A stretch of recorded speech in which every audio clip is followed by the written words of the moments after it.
How far ఈ DIYs మనకి help చేస్తాయి? ఈ యాక్ని ఎందుకు వస్తుంది? Sunscreens are causing cancers అని అంటున్నారు.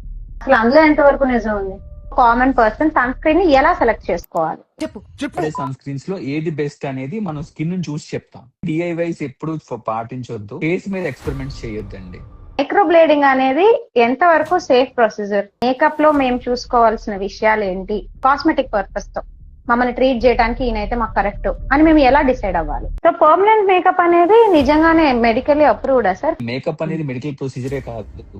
హెయిర్ ఫాల్ అనేది చాలా బిగ్గెస్ట్ ప్రాబ్లం. ఎందుకని ఇది ఇంత హ్యూజ్ ప్రాబ్లం గా మారిపోయింది అంటారు? స్ట్రెస్ లెవెల్స్, లైఫ్ లో స్ట్రెస్ లెవెల్స్ పెరిగిపోయినాయి. ఎన్ని ప్రాబ్లమ్స్ వల్ల వచ్చేది ఏంటంటే హెయిర్ ఫాల్. సో ఈ డాండ్రఫ్ ప్రాబ్లమ్ ని ఎలా డీల్ చేయాలి? ఏ ఏజ్ లో వాళ్ళకి హెయిర్ ట్రాన్స్ప్లాంటేషన్ మంచిది? అసలు ఏముంటుంది ఆ procedure? Super excited. Doctor Rajasekhar మందల నుంచి తెలుసుకుందాం.